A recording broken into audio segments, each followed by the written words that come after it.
নমস্কার, গল্প সাথী অস্মিতায় আপনাদের সবাইকে স্বাগত। আজকে বিভূতিভূষণ বন্দ্যোপাধ্যায়ের একটি অনবদ্য ছোট গল্প হিঙের কচুরি আপনাদের জন্য পরিবেশন করছি। তবে শুরু করি আজকের গল্প হিঙের কচুরি। আমাদের বাসা ছিল হরিবাবুর খোলার বাড়ির একটা ঘরে। অনেকগুলো পরিবার একসঙ্গে বাড়িটাতে বাস করত। এক ঘরে একজন চুড়িওয়ালা ও তার স্ত্রী বাস করত। চুড়িওয়ালার নাম ছিল কেশব। আমি তাকে কেশব কাকা বলেই ডাকতাম। সকালে যখন কলে জল আসতো তখন সবাই মিলে ঘড়া, কলসি, টিন, বালতি নিয়ে গিয়ে হাজির হতো কলতলায়, এবং ভাড়াটেদের মধ্যে ঝগড়া বকুনি শুরু হতো জল ভর্তির ব্যাপার নিয়ে। বাবা বলতেন মাকে, এ বাসায় আর থাকা চলে না, ইতরলোকের মতন কাণ্ড এদের, এখান থেকে উঠে যাব শিগগির। কিন্তু যাওয়া হতো না কেন তা আমি বলতে পারবো না। এখন মনে হয় আমরা গরিব বলে, বাবার হাতে পয়সা ছিল না বলেই হয়তো। আমাদের বাসার সামনে পথের ওপারে একটা চালের আড়ত, তার পাশে একটা গুড়ের আড়ত, গুড়ের আড়তের সামনে রাস্তার ওপর একটা কল। কলে অনেক লোক একসঙ্গে ঝগড়া চেঁচামেচি করে জল নেয়। ছেলে মানুষ মেয়ে মানুষ মারামারি পর্যন্ত হতে দেখেছিলাম একদিন। এই রকম করে কেটেছিল সে বাসায় বছরখানেক, এক আষাঢ় থেকে আরেক আষাঢ় পর্যন্ত। আষাঢ় মাসেই দেশের বাড়ি থেকে এসেছিলাম। দেশের বাড়িতে বাঁশবাগানের ধারে ধুত্র ফুলের ঝোপের পাশেই আমি আর কালী দুজনে মিলে একটা কুঁড়ে করেছিলাম। কালীর গায়ে জোর বেশি আমার চেয়ে। সে সকাল থেকে কত বোঝা আশাওড়ার ডাল পাতা যে বয়ে এনেছিল। কি চমৎকার কুঁড়ে করেছিলাম দুজনে মিলে, ঠিক যেমন সত্যিকারের বাড়ি একখানা। কালী তাই বলতো, একটা ময়না কাটা গাছের মোটা ডালে সে পাখির বাসা বেঁধে দিয়েছিল। ও বলতো, শ্রাবণ মাসে সংক্রান্তিতে কিংবা নষ্টচন্দ্রের রাতে রাতচড়া কাঠঠোকরা কিংবা তেওড়া পাখি ওখানে ডিম পেড়ে যাবে। এসব সম্ভব হয়নি আমার দেখে আসা, কারণ আষাঢ় মাসেই গ্রাম থেকে চলে এসে কলকাতার এই খোলার বাড়িতে উঠেছি। আমার কেবল মনে হয় দেশের সেই বাঁশবনের ধারের কুড়েখানার কথা। কালী আর আমি কত কষ্ট করে সেখানা তৈরি করেছিলাম। ময়না গাছের ডালে বাঁধা সেই পাখির বাসার কথা, নষ্ট চন্দ্রের রাতে কাঠঠোকরা পাখি সেখানে ডিম পেড়েছিল কিনা কে জানে। কলকাতার এ বাড়িতে জায়গা বড্ড কম, লোকের ভিড় বেশি। আমি সামনে টিনের বারান্দাতে সারা সকাল বসে বসে দেখি কলে পাড়ার লোক জল নিতে এসেছে। গুড়ের আড়তের সামনে গুড় নামাচ্ছে গরুর গাড়ি থেকে। বাঁকনে একটা দোতলা বাড়ির জানলা থেকে একটি বউ আমার মতো তাকিয়ে আছে রাস্তার দিকে। এই গলি থেকে হয়ে বড় রাস্তার মোড়ে একটা হিন্দুস্থানি দোকানদারের ছাতুর দোকান থেকে আমি মাঝে মাঝে ছাতু কিনে আনি। বড় রাস্তার অনেক গাড়ি ঘোড়া যায়। আমাদের গ্রামে কখনো একখানা ঘোড়ার গাড়ি দেখিনি। দু চোখ ভরে চেয়ে দেখে স্বাদ মেটে না যেন। কিন্তু মা যখন তখন বড় রাস্তায় যেতে দিতেন না, পাছে গাড়ি চাপা পড়ে যাই। আমাদের বাড়ি থেকে কিছু দূরে গলির ও মোড়ে কতগুলো সারবন্দি খোলার বাড়ি, আমাদেরই মতো। সেখানে আমি মাঝে মাঝে বেড়াতে যাই। তাদের বাড়ি ঘর বেশ পরিষ্কার পরিচ্ছন্ন। কত কি জিনিসপত্র আছে, আয়না, পুতুল, কাঁচের বাক্স, দেওয়ালে কেমন সব ছবি টাঙানো। এক এক ঘরে এক একজন মেয়ে মানুষ থাকে। আমি তাদের সকলের ঘরেই যাই। বিকেলের দিকে যাই, সকালেও মাঝে মাঝে যাই। ওই বাড়িগুলোর মধ্যে একটি মেয়ে আছে, তার নাম হচ্ছে কুসুম। সে আমাকে খুব ভালোবাসে, আমিও তাকে ভালোবাসি। কুসুমের ঘরেই আমি বেশিক্ষণ সময় থাকি। কুসুম আমার সঙ্গে গল্প করে, আমাদের দেশের কথা জিজ্ঞেস করে। তাদের বাড়ি বর্ধমান বলে কোন একটা জায়গা আছে, সেখানেই ছিল। এখন সে এ ঘরেই থাকে। কুসুম বলে, তোমায় বড্ড ভালোবাসি, তুমি রোজ আসবে তো? আমিও ভালোবাসি, রোজ আসিই তো। তোমাদের দেশ কোথায়? আসিংডিং, যশোর জেলা। কলকাতায় আগে কখনো আসনি বুঝি? না। বিকেলবেলা কুসুম চমৎকার সাজগোজ করত, কপালে টিপ পরত, মুখে ময়দার মতো কি গুঁড়ো গুঁড়ো মাখত, চুলও বাঁধত। কি চমৎকার মানাতো ওকে। কিন্তু এই সময় কুসুম আমাকে তার ঘরে থাকতে দিত না। বলতো, তুমি এবার বাড়ি যাও, এবার আমার বাবু আসবে। প্রথমবার তাকে বলেছিলাম, বাবু কে? সে আছে, সে তুমি বুঝবে না, কুসুম বলে। এখন তুমি বাড়ি যাও তো বাবু। আমার অভিমান হতো, বলতাম আসুক বাবু, আমু থাকবো। আমি থাকবো, কি করবে বাবু আমায়? কুসুম বলে, না না, তুমি চলে যাও, তোমার এখন থাকতে নেই। অমন করে না লক্ষ্মীটি। বাবু তোমার কে হয়, ভাই? সে তুমি বুঝবে না বাবা, এখন যাও দিকি বাড়ি। কুসুম আবার বলে। আমার বড় কৌতূহল হতো, কুসুমের বাবুকে দেখতেই হবে, কেন আমাকে বাড়ি যেতে বলে। একদিন তাকে দেখলাম, লম্বা চুল, বেশ মোটাসোটা লোকটা, হাতে একটা বড় ঠোঙায় এক ঠোঙা কি যেন খাবার। কলকাতার দোকানে খাবার কিনতে গেলে ওই রকম পাতার ঠোঙায় খাবার দেয়। আমাদের দেশে ওই পাতা নেই। এখানে হরিময়রার দোকানে মুড়কি কি জিলিপি কিনলে পদ্ম পাতায় জড়িয়ে দেয়। কুসুম ঠোঙা খুলে আগে আমার হাতে একখানা বড় কচুরি দিয়ে বলল, এই নাও, খেতে খেতে বাড়ি যাও। এক কামড় দিয়ে আমার ভারী ভালো লাগলো। এমন কচুরি আমি তো আমাদের গ্রামে হরিময়রা যে কচুরি করে সে কচুরির মতন কচুরি নয়, এ খেতে অনেক চমৎকার। আমি বললাম, বাহ, কিসের গন্ধ? কুসুম বলে, হিঙের কচুরি, হিঙের গন্ধ, ওকে বলে হিঙের কচুরি। এইবার বাড়ি যাও তুমি। কুসুমের বাবু বলে, কে? কলের সামনের বাড়ির ভাড়াটেদের ছেলে, বামুন, বলে কুসুম। কুসুমের বাবু আমার দিকে তাকিয়ে বলে, যাও খোকা, এবার বাড়ি যাও। একবার ভাবলাম বলি, আমি থাকি না কেন, থাকলে দোষ কি? কিন্তু কুসুমের বাবুর দিকে চেয়ে সে কথা বলতে আমার সাহসে কুলোলো না। লোকটা যেন রাগী মতন, হয়তো একঘা মেরেও বসতে পারে। কিন্তু সেই থেকে হিঙের কচুরির লোভে আমি রোজ বাধা নিয়মে কুসুমের বাবু আসা পর্যন্ত অপেক্ষা করি। আর রোজই কি সকলের আগে কুসুম আমার হাতে দুখানা কচুরি তুলে দিয়ে বলবে, যাও খোকা, এইবার খেতে খেতে বাড়ি যাও? কুসুমের বাবু বলতো, আহা, ভুলে গেলাম, ওর জন্যে খাস্তা গজা দুখানা আনবো ভেবেছিলাম কাল, দাঁড়াও, কাল ঠিক আনবো। আমার ভয় কেটে গেল, বললাম, এনো কিন্তু ঠিক কাল। কুসুমের বাবু হা হা হা করে হেসে বলল, আনবো আনবো। কুসুম বললে, এখন বাড়ি যাও খোকা। আমি এখন যাব না, থাকি না কেন? কুসুমের বাবু আমার এই কথার উত্তরে কি একটা কথা বললে আমি তার মানে ভালো বুঝতে পারলাম না। কুসুম ওর দিকে চেয়ে রাগে সুরে বলল, যাও, ও কি কথা ছেলে মানুষের সঙ্গে। বাড়ি গিয়ে মাকে বললাম, মা, তুমি হিঙের কচুরি খাওনি? মা বলে, কেন? আমি বলি, আমি খেয়েছি, এই এত বড় বড়, হিঙের গন্ধ কেমন? মা বলে, কোথায় পেলি? আমি বলি, কুসুমের বাবু এনেছিল, আমায় দিয়েছে। মা বলে, পাজি ছেলে, ওখানে যেতে বারণ করেছি না, ওখানে যাবি না। আমি বলি, কেন? মা বলে, কেন কথার উত্তর নেই, ওখানে যেতে নেই, ওরা ভালো লোক না। আমি বলি, না মা, কুসুম বেশ লোক, আমাকে বড্ড ভালোবাসে, হিঙের কচুরি রোজ খাওয়ায়। মা বলে, আবার বলে হিঙের কচুরি, বাড়িতে খেতে পাও না কিছু? খবরদার ওখানে যাবে না বলে দিচ্ছি। কুসুমের বাড়ি এরপর আর দিন দুই আদৌ গেলাম না, কিন্তু থাকতে পারি না না গিয়ে। আবার মাকে লুকিয়ে গেলাম একদিন। কুসুম বললে, তুমি আসোনি যে? আমি বললাম, মা বারণ করে দিয়েছে। তবে তুমি এসো না, মা আবার বকবে। আসিনি তো দুদিন। কুসুম বলে, এলে যে আবার? আমি বলি, তোমায় ভালোবাসি তাই এলাম। কুসুম বলে, ওরে সোনা আমার, তুমি না এলে আমারও ভালো লাগে না যে, তুমি না এলে তোমার জন্যে মন কেমন করে। আমি বলি, আমারও।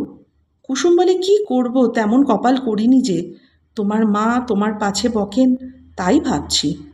আমি বলি, মাকে বলবো না, আমার মন কেমন করে না এলে, আমি এখন যাই। কুসুম বলে, সন্ধ্যের সময় এসো। আমি বলি, ঠিক আসবো। কুসুমের সঙ্গে চুক্তি অনুযায়ী সন্ধ্যের সময় যাই। কুসুমের বাবু এসে আমায় দেখে বলে, এই যে ছোকরা, কদিন কেন দেখিনি, সেদিন তোমার জন্য খাস্তা গজা নিয়ে এলাম, তা তোমার অদৃষ্টে নেই, দাও গো ওকে দুখানা কচুরি দাও। গজা এনো কাল। আমি বললাম, আনবো গো বামুন ঠাকুর, ফলাবে বামুন। কাল অমিত্তি জিলিপি আনবো, খেয়েছো অমিত্তি? আমি বলি, না। বাবু বলে, কাল আনবো, এসো অবশ্যই। কাউকে বলো না কিন্তু, মা শুনলে আসতে দেবে না। আমি আস্তে আস্তে বলি। বাবু বলে, তোমার মা বকেন বুঝি এখানে এলে? আমি বলি, হ্যাঁ। কুসুম তাড়াতাড়ি বলে, আরে ওসব কথা বাদ দাও, ছেলে মানুষ পাগল, ওর কথার মানে আছে? তুমি বাড়ি যাও খোকা, এই নাও কচুরি, খেতে খেতে যাও। আমি বলি, না, এখানে খেয়ে জল খেয়ে যাই, মা টের পালে বকবে। এখানে তোমাকে জল দেব না, রাস্তার কল থেকে জল খেয়ে যেও, কুসুম বলে। কুসুমের বাবু বলে, কেন, ওকে জল দেবে না কেন, কি হবে দিলে? কুসুম ঝাঁঝের সুরে বলে, তুমি থামো, বামুনের পোলা ছেলের হাতে করে জল দিতে পারবো নি, এই জন্মের এই শাস্তি খাবার দিয়ে হাতে করে তাই যথেষ্ট। আমার মনে বড় অভিমান হলো কুসুমের ওপর। কেন, আমি কি এত খারাপ যে আমার হাতে করে জল দেওয়া যায় না? চলে আসার সময় কুসুম বারবার বলে, কাল সকালে কিন্তু ঠিক এসো, কেমন? আমি বললাম, না। পরদিন সকালে গিয়ে দেখি কুসুম বসে সজনের ডাঁটা করছে। আমায় বললে, এসো খোকা, তোমার সঙ্গে আড়ি। আমি বলি। কুসুম বলে, ওমা, সে কি কথা, কি করলাম আমি? আমি বলি, তুমি বললে জল দেওয়া যায় না আমাকে, জল খেতে দিলে না যে কাল। এই বসো খোকা বসো, তুমি সে বুঝবে না, বলে কুসুম, তুমি বামুন, তোমাকে জল আমরা দিতে পারি নে, বুঝলে, কুলের আচার করছি, খাবে? এখনো হয়নি, সবে কুলকুট দিয়ে মেখেছি। এইভাবে কুসুমের সঙ্গে আবার ভাব হয়ে গেল। কুলের আচার হাতে পড়তেই আমি রাগ অভিমান সব ভুলে গেলাম। দুজনে অনেকক্ষণ বসে গল্প করি। তারপর আমি উঠে মাখুমের ঘরে যাই। মাখুম কুসুমের পাশের ঘরে থাকে। ওর ঘরটি যে কত রকমের পুতুল দিয়ে সাজানো, একটা কাঠের তাকে মাটির আতা, আম, লিচু, কত রকমের আশ্চর্য আশ্চর্য জিনিস, অবিকল আতা, অবিকল আম। মাখুম বললে, এসো খোকা, ওসব মাটির জিনিসে হাত দিও না, বসো, এখানে বসো, ভেঙে যাবে যে ওগুলো। আমি বলি, আচ্ছা, তুমি তামাক খাও কেন? মাখুম হাসি মুখে বলে, শোনো কথা, তামাক খায় না লোকে। আমি বলি, মেয়ে মানুষ খায় বুঝি? কই, আমার মা তো খায় না, বাবা খায়। মাখুম বলে, শোনো কথা, কে খায় তো সে খায়, সে খায়। কুসুমের বাবু আমায় খাস্তা গজা দেবে বলেছে জানো। মাখুম বলে, বটে, বেশ বেশ, তোমার বাবু কোথায়? আমি বলি। মাখুম মুখে আঁচল চাপা দিয়ে হেসে গড়িয়ে পড়ল। শোনো ছেলের কথা, কি যে বলে। ও কুসুমি, শুনে যা কি বলে তোর ছেলে। মাখুমের বয়স কুসুমের চেয়ে বেশি বলে আমার মনে হতো। কুসুম সবচেয়ে দেখতে সুন্দর। মাখুমকে দিদি বলে ডাকতো কুসুম। কুসুম এসে হাত ধরে আমাকে ওর ঘরে নিয়ে গেল। কুসুম আমায় বারণ করেছিল অন্য কারো ঘরে যেতে। আমি প্রকৃতপক্ষে যেতাম খাবারের লোভে, কিন্তু অন্য মেয়েদের ঘরে বাবু কখন আসতো কি জানি, সে বিষয়ে আমায় হতাশ হতে হয়েছিল। কুসুম আমায় ঘরে নিয়ে গিয়ে বকলো, বলল, অত শত কথা তোমার কি দরকার শুনি, তুমি ছেলে মানুষ, কোনো ঘরে যেতে পারবে না, বসো এখানে। আমি বলি, আমি প্রভার কাছে যাব। কুসুম বলে, কেন, সেখানে কি আছে? যা তা বলবে সেখানে গিয়ে আবার, বোকা ছেলে একটা, খাওয়ার লোভ না, এই তো দিলাম কুলচুর। আমি আশ্চর্য হওয়ার সুরে বললাম, আমি চেয়ে খাইনি, প্রভাকে জিজ্ঞেস করো। বেশ, দরকার নেই প্রভার কাছে গিয়ে, কুসুম বলে, একটিবার যাব আর আসবো। আমি বলি, সত্যি বলছি, প্রভার ঘরে যাওয়ার কারণ ততটা লোভ নয় যতটা একটা টিয়া পাখি। টিয়া পাখিটা বলে, রাম রাম। কে এলে? দূর বেটা, কাকিমা কাকিমা। আমি ঘুরে দাঁড়ালেই বলে, কে এলে, কে এলে? আমার নাম বাসুদেব। কে এলে, কে এলে? আমি হেসে উঠলাম। ভারী মজা লাগে ওর বুলি শুনতে, অবিকল মানুষের গলার মতো কথা, কে এলে, কে এলে? প্রভা বাইরে থেকে বলল, কে ঘরের মধ্যে? ও রান্নাঘরে রাঁধছিল, খুন্তি হাতে ছুটে এসেছে, খুন্তিতে ডাল লেগে রয়েছে। আমি এসে বললাম, মারবে নাকি? ও পাগলা ঠাকুর, তাই বলো। আমি বলি, কে এলো দুপুরবেলা? আমি বলি, তোমার ঘরে কুলচুর নেই? কুসুম আমায় কুলচুর দিয়েছে, খুব ভালো কুলচুর। কুসুমের বড়লোক বাবু আছে, আমার তো তা নেই, কোথা থেকে কুলচুর আমচুর করব বলো? কুসুমের বাবু আমায় গজা দেবে বলেছে, তুমি জানো? কেন দেবে না? মোড়ে অত বড় দোকানখানা কুসুমের পায়ে সঁপে দিয়ে বসেছে, ওখানকার কথা ছেড়ে দাও, বলে মানিনি, তোর মানের বালাই নিয়ে মরি। ভয় ভয়ে আমি বলি, প্রভা, রাগ করো না আমার ওপর। প্রভা বলে, না না, রাগ করব কেন, দুঃখের কথা কইছি। আমিও এক পুরুষ বেশ্যে, আমি উড়ে আসিনি। 15 বছর বয়সে কপাল পুড়লে ঘর থেকে বেরিয়েছিলাম। আমি বলি, কেন ঘর থেকে বেরিয়েছিলে? প্রভা বলে, সেসব দুঃখের কথা তোমার সঙ্গে বলে কি হবে, তুমি কি বুঝবে? বসো, আমার ডাল পুড়ে গেল, গল্প করলে পেট ভরবে না। আমি বলি, আমি যাই। প্রভা বলে, এসো, রান্নাঘরে এসো। প্রভার রং কালো, খুব মোটা সোটা, নাকের ওপর কালো ভোমরার মতো একটা জরুল। প্রভা একদিন আমাকে গরম জিলিপি আর মুড়ি খেতে দিয়েছিল।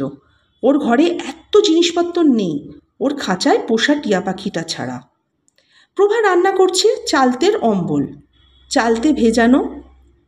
চালতে অনেক দিন খাইনি, দেশ থেকে এসে পর্যন্ত নয়। সেখানে আমাদের মাঠে তালপুকুরের ধারে বড় গাছে কত চালতে পেকে আছে। এ সময় দেখা যায় চালতে অনেক। বললাম, চালতে পেলে কোথায় প্রভা? বাজারে, আবার কোথায়, উত্তর দেয় প্রভা। আমি বলি, বেশ চালতে। প্রভা আর কিছু বলে না, নিজের মনে রাঁধতে লাগে। আমি বললাম, তোমার বাবা মা কোথায় প্রভা? প্রভা বলে, পাপ মুখে সেসব কথা আর কি বলি গো। আমি বলি, বাড়ি যাবে না? প্রভা বলে, কোন বাড়ি? কেন, তোমার দেশের বাড়ি? প্রভা বলে, জমের বাড়ি যাব একেবারে। আমি বলি, তোমাদের দেশের বাড়িতে কুল আছে, আমাদের গায়ে কত কুলের গাছ। প্রভা এ কথার কোনো উত্তর দেয় না, আবার নিজের মনে রাঁধতে থাকে। খানিক পরে সে একটা ঘটি উনুনের মুখে বসিয়ে চা তৈরি করে গ্লাসে আঁচল জড়িয়ে চুমুক দিয়ে চা খেতে লাগলো। আমি বললাম, আমায় একবার বললেও না আমি চা খাবো কি না। অবশ্যই আমি চা খাই না, চায়ের স্বর খাই। মা আমায় চা খেতে দেয় না, চায়ের মধ্যে যে দুধের স্বর ভাসে মা তাই আমাকে তুলে দেয়। প্রভা গল্প করতে লাগলো ওদের দেশের বাড়ির কত গরু ছিল, কতখানি দুধ ওরা খেত, ওদের বাড়ির ধারে ওদের নিজেদের পুকুরে কত মাছ ছিল, আর সেসব দেখতে পাবে নাও। হঠাৎ প্রভা একটা আশ্চর্য কাণ্ড করে বসলো। বললে, অম্বল দিয়ে দুটো ভাত খাবে? আমি ভয় ভয়ে বললাম, খাবো, কুসুম টের না পায়। প্রভা হেসে বলে, কুসুমেরও তো ভয় কিসের, টের পায় তো কি হবে, তুমি খাও বসে। আমি সবে চালতের অম্বল দিয়ে ভাত মেখেছি, এমন সময় কুসুমের গলার শব্দ পাওয়া গেল। ও প্রভাতী, বামুন দেশেই খোকা তোর এখানে আছে, ওকে পাঠিয়ে দে, কতক্ষণ এসেছে পরের ঘরের ছেলে। আমি এঁটো হাতে দৌড়ে উঠে রান্নাঘরের কোণে লুকিয়ে রইলাম। প্রভা কিছু বলার আগেই কুসুম ঘরের মধ্যে ঢুকে আমাকে দেখতে পেলে। বলে, ও কি, কোণে দাঁড়িয়ে কেন, লুকোনো হলো বুঝি? হ্যাঁ, এ ভাত মেখেছে কে অম্বল দিয়ে? হ্যাঁ? প্রভার দিকে চেয়ে আশ্চর্য হয়ে বললে, আচ্ছা প্রভাদি, ও না হয় ছেলে মানুষ পাগল, তোমারও কি কাণ্ডজ্ঞান হারিয়ে গেল? কি বলে তুমি ওকে ভাত দিয়েছ খেতে? প্রভা অপ্রতিভ হয়ে বলে, কেবল চালতে চালতে করছিল, তাই ভাবলাম অম্বল দিয়ে দুটো ভাত। না না না, ছি, চলো আমার সঙ্গে খোকা, এ জন্মের এই শাস্তি আমাদের, আবার তা বাড়াবো আমরা বামুনের ছেলেকে ভাত দিয়ে। চলো, হাত এঁটো নাকি, খেয়েছো বুঝি? কুসুম বলে। আমি সলজ্জ সুরে বললাম, না। চলো চলো, হাত ধুয়ে দিই, কুসুম বলে। কুসুম এসে আমার হাত ধরে বাইরের দিকে নিয়ে যাওয়ার উদ্যোগ করতে প্রভা বলে, আহা হা, মুখের ভাত কটা খেতে দিলিনি ওকে, সবে অম্বল দিয়ে দুটো মেখেছিল। না, আর খেতে হবে না। কুসুম বলে, চলো। মায়ের শাসনের চেয়েও যেন কুসুমের শাসন বেশি হয়ে গেল। মুখের ভাত ফেলেই চলে আসতে হলো। উঠোনের একপাশে নিয়ে গিয়ে আমায় হাত ধুয়ে দিতে দিতে বললে, তোমার অত খাই খাই বাই কেন খোকা, ওদের ঘরে ভাত খেতে নেই সে কথা তোমার মনে নেই? ছি ছি ছি, ও বেলা কচুরি দেবো এখন খেতে, আর কখনো অমন খেও না। তাও বলি, এই না হয় ছেলে মানুষ, তুমি বুড়ো ধাড়ি, তুমি কি করে বামুনের ছেলের পাতে, ছি ছি ছি ছি, লোকেরও বলিহারি যাই।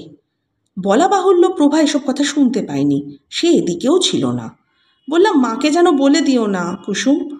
হ্যাঁ, আমি যাই তোমার মাকে বলতে, আমার তো খেয়ে দে কাজ নেই, বলে কুসুম রেগে। আমি বলি, মা মারবে আমায়। মার খাওয়াই ভালো তোমার, কুসুম বলে, তোমার নোলা জব্দ হয় তাহলে। বাড়ি ফিরতেই মা বলে, কোথায় ছিলি রে? আমি বলি, ওই মোড়ে। আর কোথাও যাসনি তো? মা জিজ্ঞেস করে। আমি ভয় ভয়ে বলি, না। একদিন কিন্তু ধরা পড়ে গেলাম। সেদিন দোষটা ছিল কুসুমেরই। সে আমাকে বললে, চলো খোকা, বেড়াতে যাই। যাবে? বিকেলবেলা, রোদ বেশি নেই, ট্রাম লাইনের ওপারে যত দেখি আমি সভয়ে বললাম, মা, বড় রাস্তা পার হতে দেয় না, বারণ করেছে। কুসুম বলে, চলো, তোমার ভয় নেই, আমি সঙ্গে আছি। বড় রাস্তা পার হয়ে আর কিছু দূরে একটা খোলার বস্তির মধ্যে আমরা ঢুকলাম। একটা সরু গলির দুধারে ঘরগুলো। যে বাড়িতে আমরা ঢুকলাম সেখানেও সবাই মেয়ে মানুষ, পুরুষ কেউ নেই। একজন মেয়ে বললে, আইলো কুসমি, কতকাল পরে। বাপ্পা, আমাদেরও কি আর নাগর নেই? তা বলে কি অমন করে ভুলে থাকতে হয়? কি গো ভাই তুমি? আমার দিকে চেয়ে বললে, এ খোকা আবার কে? বেশ সুন্দর দেখতে তো। কুসুম বলে, বামুনদের ছেলে, আমাদের গলিতে থাকে, আমার বড্ড ন্যাওটা। বাহ, বসো খোকা, বসো, খেতে দাও। খুব খুশি। তাই তো, কি খেতে দিই? ঘরে কুলের আচার আছে, দেব? আমি অমনি কিছুমাত্র না ভেবেই বলে উঠলাম, কুলের আচার বড্ড ভালোবাসি। কুসুমের মুখ ঝামটা দিয়ে বললে, তুমি কি না ভালোবাসো? খাবার জিনিস হলেই হলো। না ভাই, ও সর্দি কাশি হয়েছে, ওসব খাবে না, থাক। আমার মনে ভয়ানক দুঃখ হলো, কুসুম খেতে দিলে না। কখন হলো আমার সর্দি কাশি? কুলচুর আমি কত ভালোবাসি। খানিকটা সে বাড়িতে বসার পর আমরা অন্য আরেকটা ঘরে গেলাম। তারাও আমাকে দেখে নানা কথা জিজ্ঞেস করতে লাগলো। বাড়ির তৈরি সুজি খেতে দিল একখানা রেকাপি করে, তাও কুসুম আমায় খেতে দিলে না, আমার নাকি পেটের অসুখ। সন্ধ্যের খানিকটা আগে আমাকে নিয়ে কুসুম বড় রাস্তায় ট্রাম লাইন পার হয়ে এপারে এলো। একখানা ট্রাম আসছিল। আমি বললাম, কুসুম দাঁড়াও, ট্রাম দেখব। সন্ধে হয়েছে, তোমার মা বকবে। বকুক, আমি বললাম। ইস, ছেলের যে ভারী বৃদ্ধি। আচ্ছা কুসুম, তুমি ও কথা বললে কেন? আমায় কুলচুর খেতে দিলে না? ওরা তো দিচ্ছিল। তুমি ছেলে মানুষ বাবা, কিছুই বোঝো না।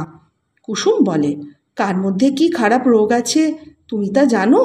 ওসব পাড়াতে অনেক রকম ব্যাপার আছে। তোমায় আমি যার তার হাতে খেতে দেবো কেন? যার তার ঘরের জিনিস মুখে করলেই হলো। তোমার কি, কার মধ্যে কি রোগ আছে তুমি তা জানো? আমি বললাম, আচ্ছা কুসুম, নাগর মানে কি? কুসুম বলে, ও কিছু না। কোথায় পেলে এ কথা? আমি বললাম, ওই যে ওরা তোমায় বলছিল। কুসুম বলে, বলুক, ওসব কথা তোমার দরকার কি, পাজি ছেলে কোথাকার। কুসুম আমায় বাড়ির পথে এগিয়ে দেওয়ার আগে বলল, চলো, কচুরি এতক্ষণ এনেছে ও, তোমায় দিই। আমি বলি, দাও, আমার খিদে পেয়েছে। কোন সময় তোমার পেটে খিদে থাকে না বলতে পারো? কুসুম বলে, তোমার মাকে যদি সামনাসামনি পাই তো জিজ্ঞেস করি, ছেলের অত নোলা কেন? আমি বলি, নোলা আছে তো বেশ হয়েছে, কচুরি দেবে তো? কুসুম বলে, চলো। আমি বলি, গজা এনেছ? কুসুম বলে, তা আমি জানি না, গজা কাল দেবে? গলির রাস্তাটা কি নোংরা বাবারে বাবা, বলে কুসুম। আমি বলি, আবার গজা দেবে তো? কুসুম বলে, হ্যাঁ গো হ্যাঁ, এখন কচুরি নিয়ে তো রেহাই দাও আমায়। সে রাত্রে কুসুম আমায় আমাদের কলটার কাছে এগিয়ে দিয়ে চলে। মার কাছে সত্যি কথা বললাম, কুসুমের বাড়ি গিয়েছিলাম, কুসুম কচুরি খেতে দিয়েছে। মা খুব বকলেন, কাল থেকে আমায় রেঁধে খাওয়াবেন বললেন। বাবাকেও রাত্রে বলে দিলেন বটে, তবে বাবা সে কথায় খুব যে বেশি কান দিলেন এমন মনে হলো না। পরদিন সকালের দিকে আমার জ্বর হলো। 4-5 দিন একেবারে শয্যাগত। একজন বুড়ো ডাক্তার এসে দেখে শুনে ওষুধ দিয়ে গেল। জানলার ধারে আমাদের তক্তপোষ পাতা। একদিন বিকেলে দেখি রাস্তার ওপর কুসুম দাঁড়িয়ে আমাদের ঘরের উল্টো দিকের বাড়ির দিকে তাকিয়ে আছে, ওর সঙ্গে মাখম। মাখম এগিয়ে গিয়ে আরও দুখানা বাড়ির পর একখানা বাড়ির দরজায় দাঁড়ালো। আমি ডাকলাম, ও কুসুম, কুসুম। কুসুম পেছন ফিরে আমায় দেখতে পেল। মাখমকে ডেকে বললে, দিদি, এই বাড়ি, এই যে। মা কলতলায়, কুসুম ও মাখম এসে জানলার ধারে দাঁড়ালো। কুসুম বলে, কি হয়েছে তোমার, যাও না কেন? মাখম বললে, কুসমি ভেবে মরছে, বলে বামুন খোকার কি হলো। আমি তাই বললাম, চলো গিয়ে দেখে আসি। আমি বললাম, গায়ে বড় জ্বর, 5 দিন। কুসুম বললে, তোমার মা কোথায়? কুসুম, তুমি চলে যাও, মা দেখলে পেরে আর তোমাদের আস্ত রাখবে না, আমি সেরে উঠেই যাব, চলে যাও তোমরা। ওরা চলে গেল। কিন্তু পরদিন বিকেলে আবার কুসুম এসে রাস্তার ওপর দাঁড়ালো, নিচু সুরে বলল, যাব? আমি বললাম, মা ঘরে নেই, বদ্রীনাথদের ঘরে ডাল মেপে নিতে গেছে, আমি জানি, এই গেল একটু আগে, আমায় বলে গেল, ছোটো খোকার দুধটা দেখিস তো যেন বেড়ালে না খায়। আমি বদ্রীনাথদের ঘর থেকে ডাল নিয়ে আসি। হাত দেখিয়ে বললাম, এসো এসো। ও জানলার বাইরে দাঁড়িয়ে বলল, কেমন আছো? আমি বললাম, ভালো, কাল ভাত খাবো, 2টো কমলালেবু এনেছিলাম, দেবো? কুসুম বলে। আমি বলি, দাও দাও তাড়াতাড়ি। কুসুম বলে, খেও। আমি বললাম, হ্যাঁ। কুসুম বলে, অসুখ সারলে যেও। আমি বললাম, যাব। কাল ভাত খাবে? কুসুম জিজ্ঞেস করলো। আমি বললাম, বাবা বলেছে কাল ভাত খেতে, কাল আবার আসবো, কেমন তো? কুসুম বলে। আমি বলি, এসো, আমি না বললে জানলার কাছে এসো না কিন্তু। তাই করব। কুসুম বলে, আমি রাস্তায় চুপ করে দাঁড়িয়ে থাকবো, সিজ দিতে পারো? আমি বললাম, হুম, আমি হাত দেখালে এসো। পরের 2 দিন কুসুম ঠিক আসতো বিকেলবেলা।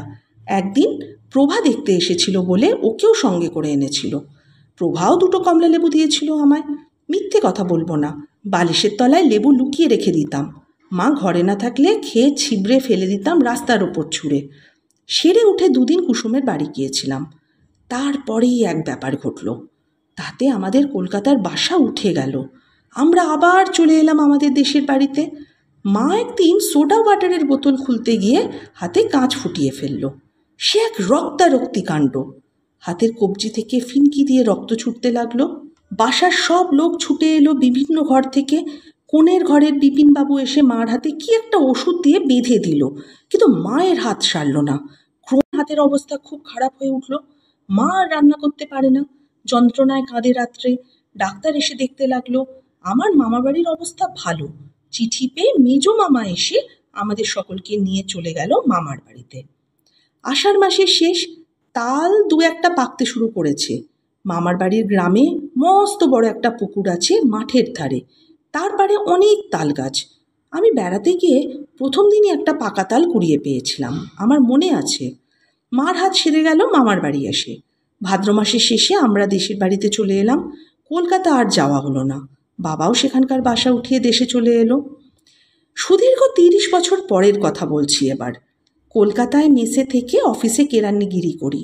দেশের বাড়িতে স্ত্রী পুত্র থাকে।